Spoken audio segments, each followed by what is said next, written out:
Hello and welcome to this very special live AMA that we are hosting for Scroll Food.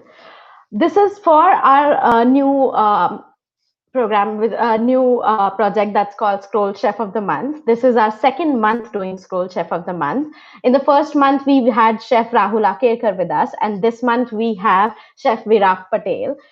Before we introduce Chef and get him on board, I'd like to have Aman Khanna, who's our Scroll Food editor, to join us and tell us a little bit about what Scroll Food is all about and what was the idea behind Chef of the Month. Hi, Hi, Aman. hi, Karnika. How's it Karnika, going? very well, thank you. Thank you for giving me the opportunity to talk about Scroll Food.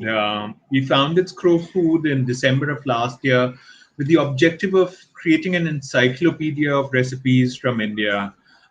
We wanted to bring under one umbrella cuisines from the north to the south to the east and to the west. Of course, there have been attempts to document cuisines before, but those attempts have been fragmented and balkanized. What we wanted to do was give those attempts one home.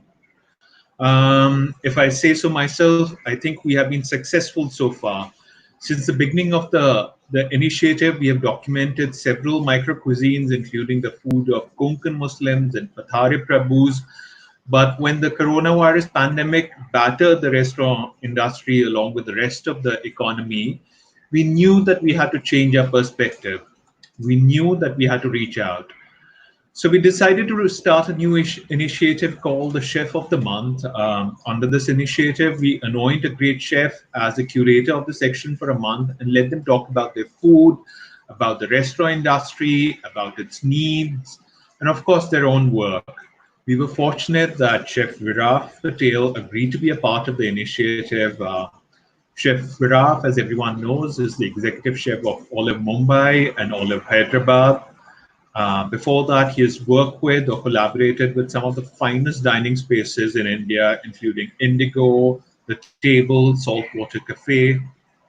Through all of July, he has been giving us a peek into his culinary journey and showing us how he creates magic in the kitchen with his fabulous but easy to do recipes. So, without further ado, I'll leave the stage and let you and Chef Viraf discuss the big questions of our age. Thanks, Aman. So let's get to it. Hi, Chef. Hi, Karnika. How are you? I'm good. How are you doing? Oh well, thanks. Great. Okay, let's get started. Great. First, like we have received such great feedback ever since we started publishing your recipes and sharing, and one of them has been that it is so easy to make, as in it's not Mm, complex, it doesn't require ingredients that you won't get, and considering we're in a lockdown, so it's already kind of difficult to, get fancy ingredients. So yeah, we've been like thanks a lot for being a part of this initiative. So first thing I want to know is tell us a little bit about your food journey, like where you started and how has it evolved. well, firstly, thanks for having me on this platform. It's been a lot of fun. It's been nice to give those recipes out, and in fact, I've got a little bit of feedback where people have tried them out and sent me pictures, and I'm really happy to see that people are trying out the recipes. Yeah, all these recipes were actually curated to be very simple recipes so that people could actually make them at home right now, given the time, the situation, and such. So it brings me pleasure that people have tried it out and are trying the rest of them out. So I started off as when having going to a hotel management school, La Roche in Switzerland. Um, it was more like a family decision, while I kind of knew that the culinary route is what I want to take. It was a decision we took, because people do change their minds. I mean, you once you're in it, then you realize whether you really want to do it or not. And just in case a situation like that came up, we decided to do the full board hotel management course instead of just a specific culinary course. And but I stuck on to the kitchen. I had a wonderful chef who was mentoring me, and I'd work at his restaurants for all my stage periods. and he'd give me ample time and education in the kitchen. And we also had a lot of the culinary apprentice students coming into that kitchen to work, because this was a relatively old and well-established restaurant in Zurich. And so he would, while he took them through their culinary learning, he would keep pushing me to do the same things. And he pushed me to learn those recipes through the books, and the books were in German, and it was rather complicated, but managed so far. What kind of food were you cooking there, and you have worked at a lot of great restaurants, and now you're running Olive, which is one of it's a go-to place if you're in Bombay. So what kind of food you're cooking? How has that changed? How has your food philosophy changed in the last, couple of years? Well, what I realized was one of the greatest things that I got from my time in Switzerland was the heavy rooting in the basics.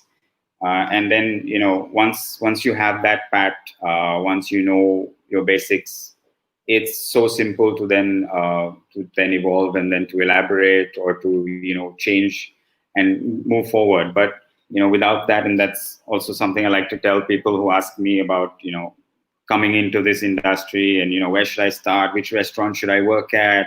I'm like, just go get the basics right, and then we'll talk about the rest later. And see, for me, creating menus for restaurants, and having learned from some of the best in the industry, it's always been about the whereabouts and the clientele, and who's coming in, and what are they seeking at that point of time. What's the economic situation like right now. All that plays its role on the menu, whether you like it or not. And it's important to look at every aspect of life. Like, for example, today we're faced with a completely new and unforeseen situation, and that is going to change how menus will change now in the future. Are people going to want to be experimental? Are people going to be more conservative and stick to the very comforting foods? I mean, that's something we need to now understand from their behavior, and then we can curate menus accordingly for them. Yeah. Since you mentioned the lockdown, and yes, the lockdown has affected the restaurant industry. It's like one of the worst, worst ways that any industry has been affected, and it is a labor-intensive industry. What kind of changes are you anticipating in the next, let's say, like 6 months or a year? And what kind of challenges do you think that new challenges that you're going to be facing now? Well, for sure, we've been one of the worst affected industries. I think restauranting, entertainment, these are going to take much, much longer to, put their feet back onto the ground, so to say. And there is a lot of, there's obviously a lot of, involvement of authorities where it comes to, taking the decision to start restaurants again. But at the same time, there is also a need for trust from a customer perspective to come back into restaurants. And, restaurants will, of course, go to every length to ensure that confidence and faith and trust in the customer. But, also, considering the economic situation. I mean, there are, for example, if we ate out 3-4 times a week previously, and things have not been exactly the same financially, so maybe we'll eat out less often. And if we eat out less often, then will we go to a restaurant where we may be taking a risk in knowing whether the food is going to be spot on or not? That's another very important aspect. So people will want to only go back to what they trust for 100% experience, the ambience, the place, the hygiene, the fact that everyone is being taken care of, and the chefs are cooking superbly. And this is an industry that's constantly and it's evolving organically, and we have to adjust. We just have to find a way to do things differently, and we've always done that. This industry has picked up trends from various places and put it on a table somewhere else in the world. So it is an adaptive industry, and I think it will take its it might take its time, but it will definitely come back on its feet. So when we go to a restaurant, all we see it's like sort of the glamour, right? It's like really beautiful, and you have like especially when it comes to fine dining restaurants, all you see it's the glitz and the glamour. You don't really like as a customer, you don't really actually have a sense of what it takes to run a restaurant. And I know like while we were doing research for this show, and a lot of people. And I was asking them if they would be interested in knowing the economic impact of lockdown. And a lot of people said, but aren't restaurants like, don't they make a lot of money? And I was like, I'm not so sure about that. So could you like give us some insight on what it takes to actually run a restaurant? Wow, it takes a lot of effort to set up a restaurant, and then there's so many other factors. So if it's a rent-based property, then we're looking at paying rent. The overheads are quite high in terms of electricity and stuff like that because of the heavy equipments that go into the back of the house that may not necessarily be seen by everyone. Then you've got manpower, which is one of your very big investments. And once the restaurant comes together, and then everyone who's working there basically becomes one large unit, and they're working together and we're like a family. And then you got to start taking care of all of them. So everyone has their own specific needs, but then you need to sometimes go out of the way to ensure that even though it may not be protocol, you find a way to help someone out who's in a different situation at that time. So there is really a very, very small margin in restauranting as an industry. Also because of the heavy taxation that we go through, there's a lot of licenses and fees that need to be paid for. So every plate that goes out, or every drink cocktail that goes out, really has a lot of things, it's not just the ingredient cost. You see, it's because if people generally just look at an apple as an apple and say like, okay, so 2 shots of vodka and some sugar syrup and a little bit of ice, how much can that be? But there's someone doing that for you, and someone actually washed that bottle and put it in the fridge, and someone went to get the ice, and someone cleaned those glasses, and and that place is taking real estate, and it's so many other expenses involved in that. The elements. How are you guys? Sorry, no, go on, please. There's also the elements. I mean, we also constantly working with different conditions. You see, so everything that affects any other industry ultimately affects the restaurant industry. Go on. Sorry. So how are you guys dealing with it at Olive? Have you a lot of restaurants have the ones that weren't delivering earlier now have started delivering. Some have come up with different kind of a delivery menu. So how are you guys dealing with the lockdown, and what is your plan for the next, let's say couple of months? So as you know, I mean, Olive is a very large group, and we are there are multiple brands. So I mean, I don't speak on behalf of all of them, but the different brands have started doing different things for their own delivery channels. For Hyderabad, we have now opened for delivery, but have done a much simpler menu, a very comfort food-based menu, which is sandwiches, pastas, and burgers, pizza, which people have been craving through the lockdown, and also may not be things that are so easy to make at home. And then also sometimes you crave a certain thing from a certain space, and that's what restauranting is all about. People come back to eat what they miss about your place, and they crave. So right now we're giving them that in Hyderabad. Bombay, we've not yet opened at the Olive for delivery. But the menu will be, once it does, menu is going to be adaptive and simpler. Perhaps a lot of DIY kits, so that people can do their own stuff at home with. And we're just looking into all the safety measures, trying to keep everyone safe, not just the consumer, but also the staff has to be kept safe. It's everyone's safety is at matter here. Yeah. Mm-hmm. You mentioned comfort food. So what is it that you cook, in the middle of the night, or restaurants work till really late? So I'm assuming you come back home really late. So what is it that you cook for yourself at like 3 a.m.? So, I could cook a very late night meal, and secondly, I'm Parsi, so eggs. I'd do a scrambled egg on toast any day. That would be my favorite thing to go to. For our viewers who don't know that, Chef actually recorded a video for us on how to make like really super buttery scrambled eggs. It's on our Instagram and Facebook and Twitter and our website everywhere. So go check it out. So one of the things that I thought was really cute when I was looking at the videos, and especially one of the videos, I could see your kids running around.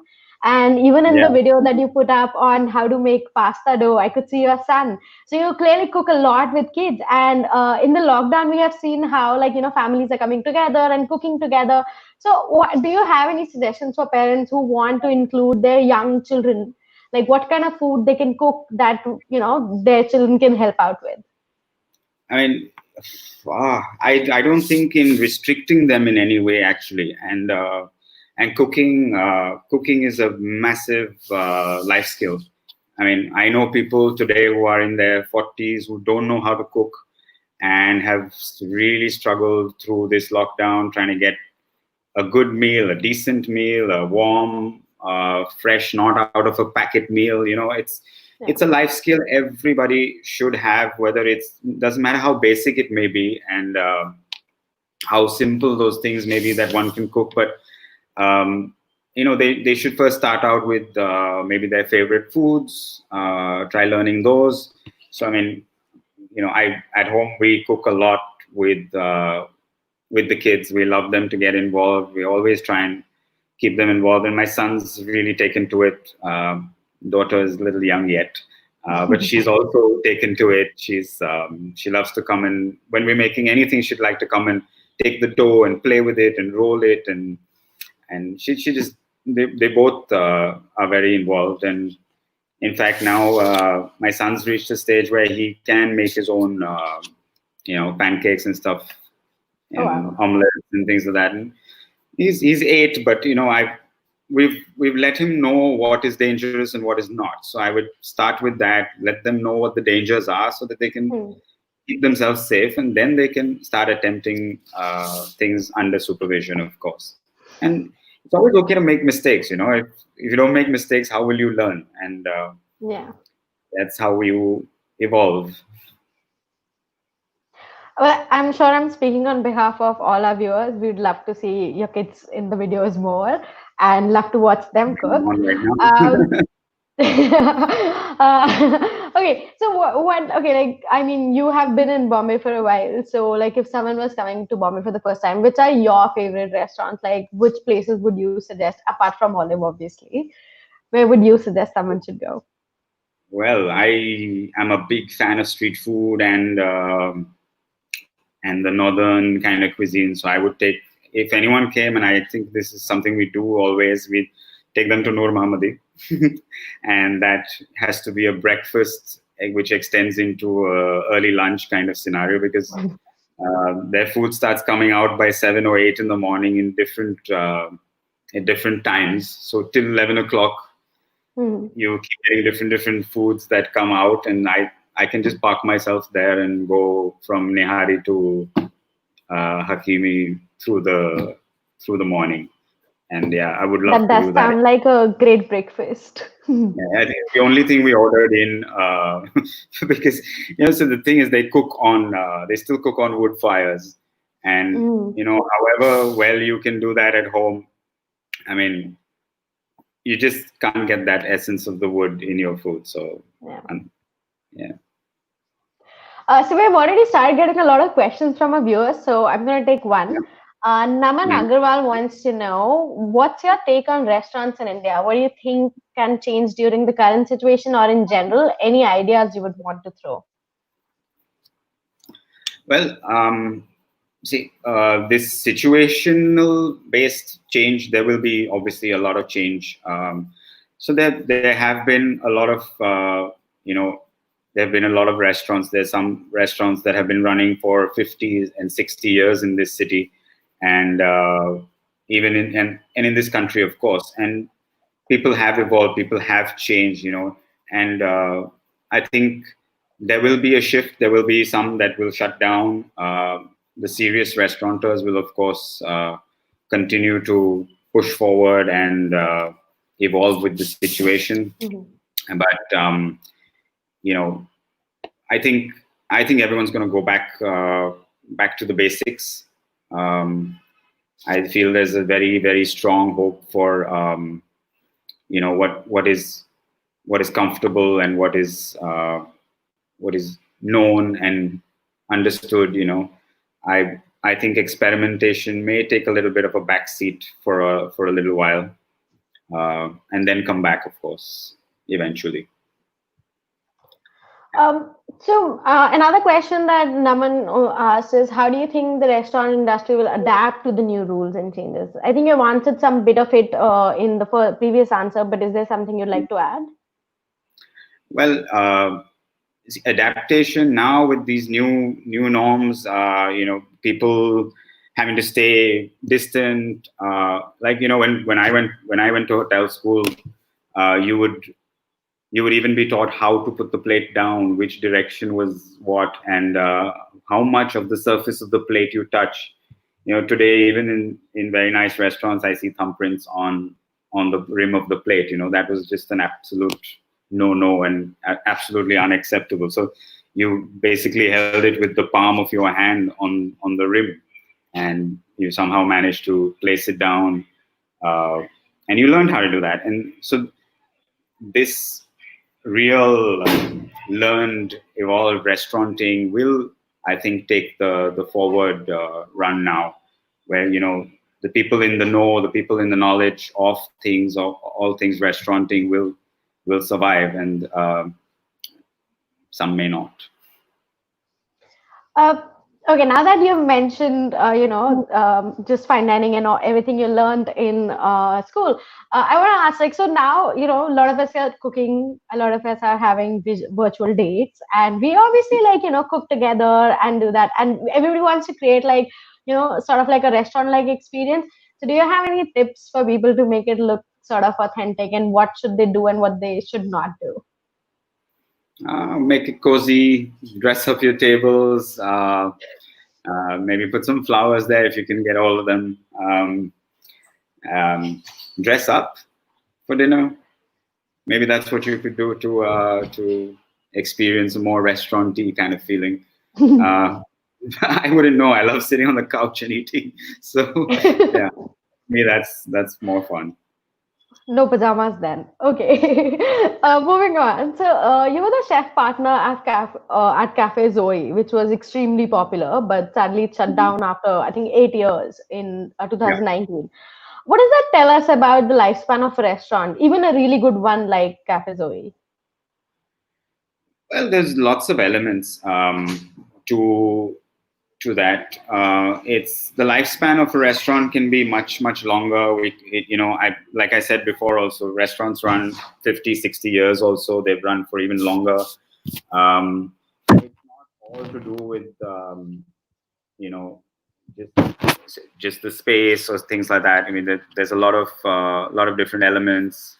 You also need to choose your partners carefully on when you go forward, or if you're doing it on your own, you need to work in a certain way that you're able to handle so many things, because there's lots of things to handle when you're running a restaurant, and not just the day-to-day operations and the authorities, and there's the financial aspect. There's so many different elements that come into play, and if as long as the restaurant continues to cater and keep stick to its soul and stick to what it set out to do in the first place, it will always continue to move forward.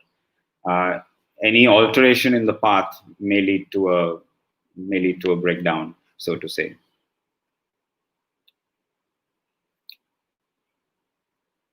So sorry for that. It seems like one of someone who is also studying to be a chef, and at the same school that you went to. I'm not sure if I'm pronouncing it correct. Les Roches. Am I Les Roches. pronouncing it correct? Les Roches. Okay, I did not completely kill it. Okay, Okay. so they want to ask, hi chef, I am a 2019 graduate. It is great to see you live and hear you. What do you think are changes that was that was in your time there and currently? Anything different you feel? Please enlighten us with it. Les Roches in general has changed tremendously. So when I went, first of all, we all wore uniform for everything, including regular days. Now it's like a Gucci, Prada fashion show going on there. And schools changed a lot. There used to be a little cafe in the lobby which gave you credit on espressos. I don't know if that happens anymore. And yeah, I mean, there were a lot fewer people. We were about 500 students when I went. Now I believe they're almost 3 times that. People don't drink as much. I see that the parking lot has become a lot bigger. That means people are driving more, so that means they're drinking less. So yeah, all we really did was we went to school, we studied hard, we worked hard, and then we pissed ourselves every day. The viewer saying that the credit on espresso does not happen anymore. That's sad. Okay, that's sad. I mean, I needed one between every class, and I've come down 5 floors and try to hustle my way into the lift after that to go back up. But yeah, needed those espressos. Okay, so in the lockdown, we have seen like there's a trend that people are moving towards more like simple food and comfort food. They want to cook something simple. They want to order in something that's comforting. And do you think that our food habits are going to change? I mean, we've been in a lockdown pretty much like half a year now, and it looks like we're going to be in the lockdown more or less whole of this year. So do you think the food habits are going to change, and do you think that's going to affect how we cook and how how food's prepared in restaurants? There's 2 sides to this coin, I feel. Yes, we're all going back to our basics to a great extent, and for restaurants, those with those that can showcase luxury, those that can push forward the envelope, they're going to offer a different experience altogether. People will want to go back to restaurants for the luxury, and also everyone's learning now to cook a lot more things that they never bothered to before. And I think we've always, in fact, especially in India, we've always had this thing about hey chef, I know how to make this, and so very often you do get a condescending remark from someone, because oftentimes as a chef it's your rendition of that recipe on the plate, but someone will come to you and say, but oh no, I know how to make this. And now I think we have a lot more I know how to make this people out there. But all in all, I've always been for everyone being educated, and the more people are aware, the easier our job becomes, and it's a lot more fruitful for us, more interesting for us as chefs. Like a couple of weeks ago, I think almost over a month ago, the government did announce economic bailout package, but the package doesn't do anything for the restaurant industry, which is suffering quite a lot. Do you have any sort of like suggestions or expectations, or anything that you feel, any kind of like help from the government that right now is really crucial? Yes, of course. I mean, the governments everywhere in the world that have done a great deal to take care of their people, and in the restaurant industry has plays a huge role in the economy of this country. The excise earns from it. The taxation that we pay taxation on everything that we consume. So the government definitely should have done something for the people. Private agencies have come in and supported to a certain extent, but there's a lot of people out there who are suffering, and the thing is, these guys are all living month on month, and everyone's got, I've heard horror stories of people who, where a guy was taking his wife to the hospital to deliver their baby, and he didn't have any money, and there's situations like that because they used to work in Bombay, just pay perhaps rent. They would eat their meals at the restaurant. They didn't require much more money, and then they would send the rest home for their families. And these are people who have picked up the skills. They're skilled people. They have may not have educated themselves greatly, or may not have had the means to do so either. But they have learned the skill. It's an art, and it's not something that is easy to pick up in a few months or a few days. It takes years to hone these skills. And I feel actually very, very disheartened and at times angry as to how this industry was just left to fend for itself. Very, very sad situation. And I've heard many horror stories, which I don't want to go into right now. So you mentioned, obviously, it takes a lot, and it takes quite a few years for even for someone who's naturally skilled to perfect those skills, and they evolve in the kitchen and all of that. And so has been the case with you. Your food emphasizes so much on fundamental flavors, and you keep talking about basics, which I feel is our word of the day today. So instead of serving grandness on a plate, you like to go back to basics, right? So why do you prefer one over the other? See, I always maintain it's the you ensure your basics are right, then you build on that. You can go, the sky's the limit. You can go anywhere with that. But it's very important to have the basics very well sorted out. And then, I've had people sometimes come to me and say that, I'm going to make this sauce. And I'm like, okay, first go make mayonnaise, because that's the basis of that sauce that you intend to come up with. And they often don't know how to do that. And, for me, the ingredient is everything. So if I'm working with a piece of meat, I want the piece of meat to stand out. If I'm working with a vegetable, I want that vegetable to be the star.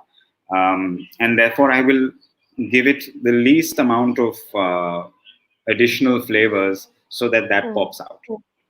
So, something as simple as carrot, just something to enhance the sweetness, just something to bring out the just bring out the earthiness of the carrot, and that's enough.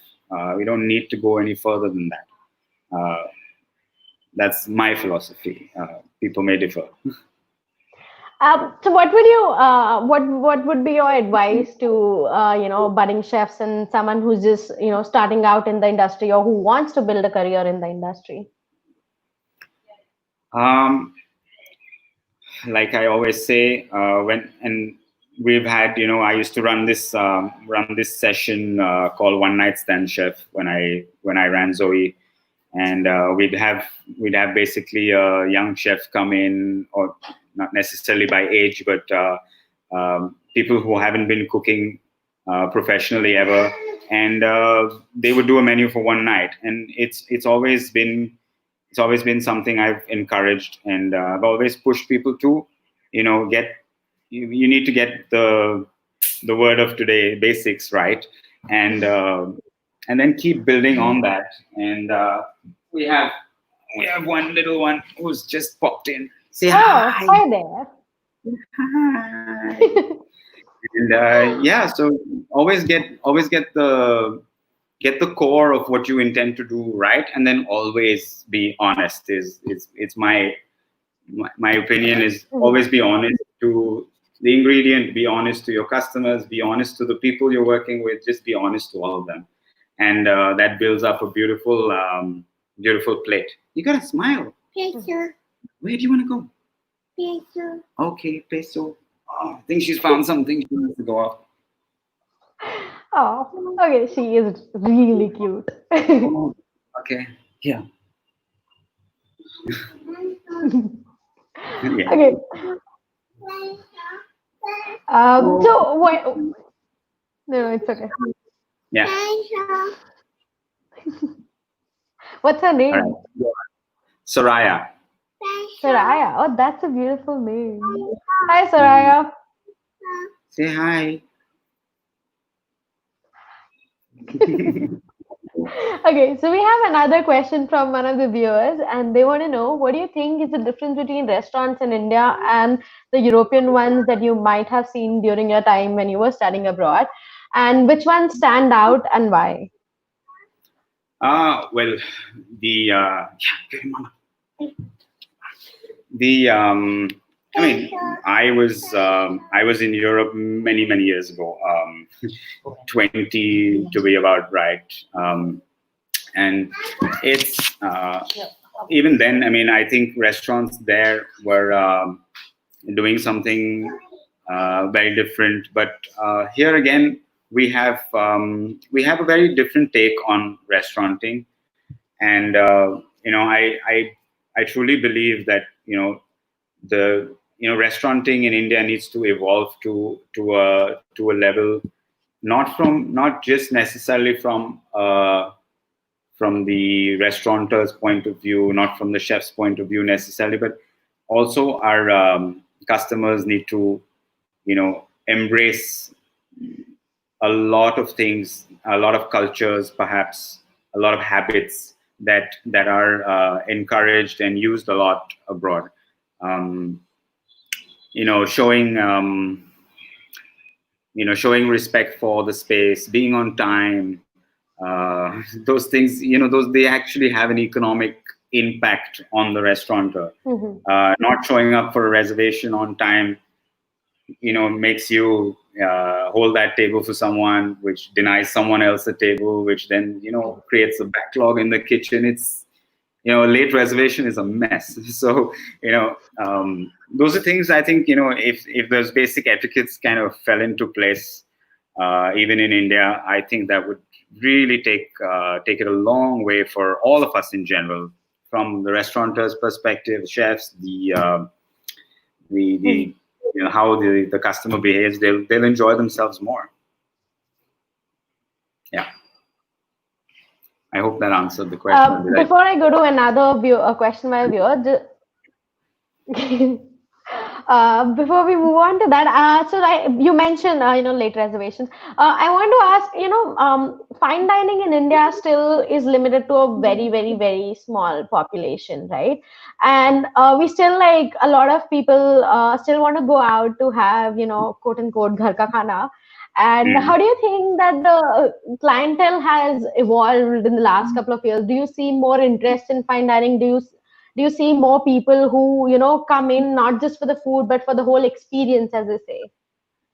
Absolutely. I think experience is the word. I think people are going out not necessarily only for the people want to go to a nice place where you meet nice people, right from your servers to the to the people who are visiting that restaurant as well. They want nice food. It doesn't have to be elaborate, but people look for change. I think people go to restaurants to eat things that they are kind of not necessarily capable of just whipping up themselves. Also, of course, there's a huge ease factor involved in eating out. I mean, it's simpler. You wind up from work, you drive down to a restaurant, you eat, and you meet your friends and you go on. I mean, it's a way of socializing. Also, it's become ingrained in our way of lives now, and a lot of that, of course, has been taken away from us for a very long time. But it's not something that will that will just go away. I think people will hit the restaurants again, and with a huge desire to do so. And yes, I think restauranting will be back on track. It's just a matter of time as to when it will be back on track. Okay, so the next question is from our viewer. She wants to know, which knife should I buy? Do you have Wow. any suggestions? Well, the Victorinox knives are good. Really depends on what you want to do with the knife. Ideally, you need to have a couple of knives. You should have at least a set of 5 or 6 knives with you. Globals I have found to be the nicest because they're a complete stainless steel knife. And so there's no wooden handle, plastic handle, and rivets and things to worry about. It's forged out of one piece. And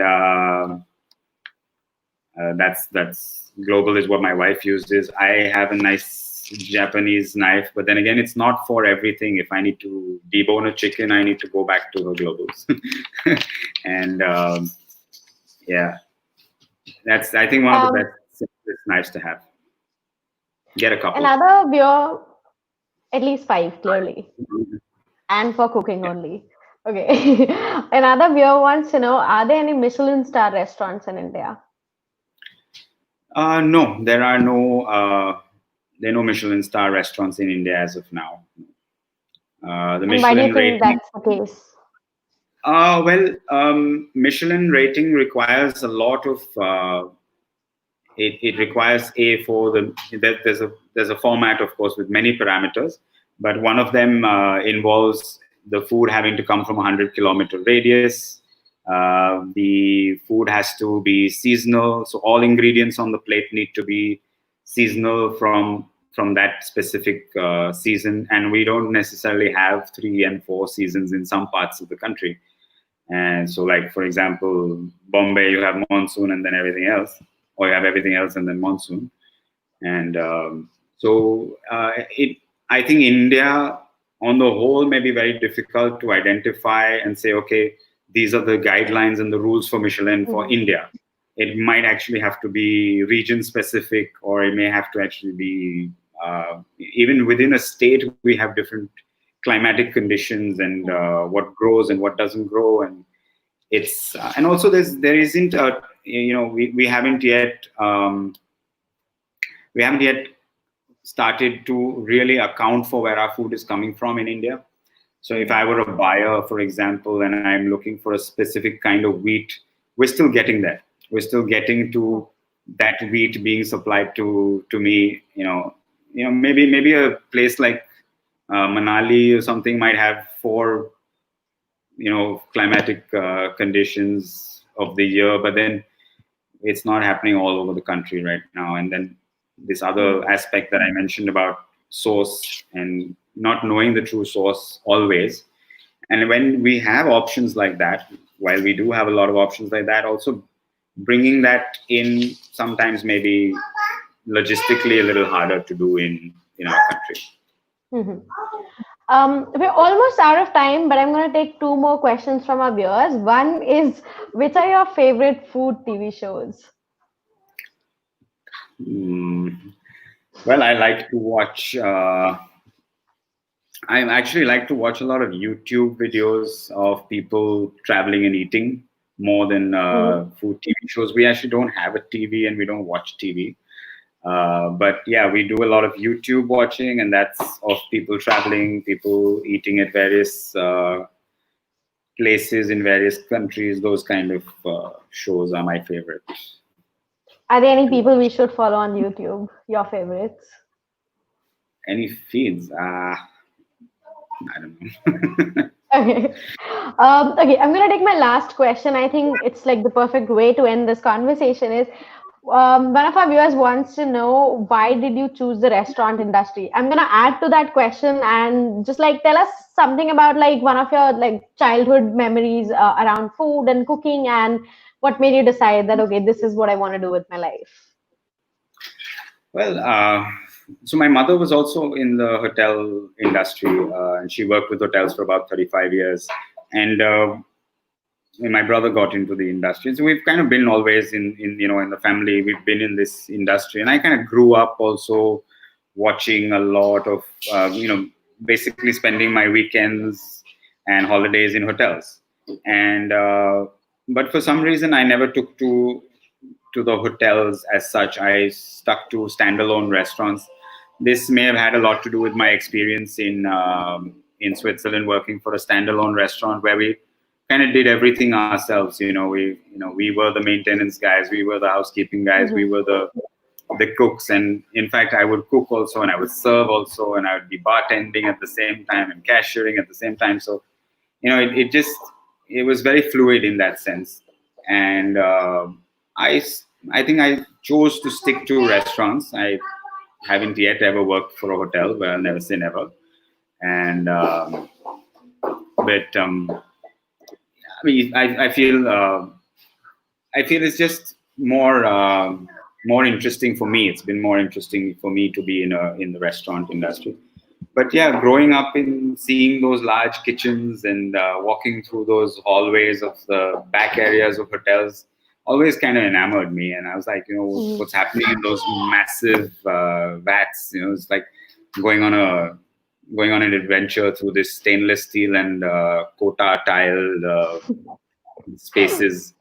And so yeah, it fascinated me. And then I said, okay, this is kind of where I want to be. And I'm here. And we are glad you're here. Okay, one last question and we end this. What are you cooking for dinner tonight? I'm not cooking for dinner tonight. I'm just making hot dog buns. And my wife, Prakriti, is making some very yummy pork with pork belly. And then we're going to slice those buns open and turn them into various kinds of sandwiches. That sounds like an amazing dinner. Thanks a lot for joining us, Chef. And I'm even more grateful that Soraya joined us. Next time, maybe we'll have her for a slightly longer period of time. Thank you. Thank you so much for joining us. Thank you. And I'd just like to, yeah, sorry. No, go on. Yeah, I'd just like to remind our viewers that you can check out exclusive recipes by Chef on Scroll Food for this whole month. It's Scroll.in/Scroll Food.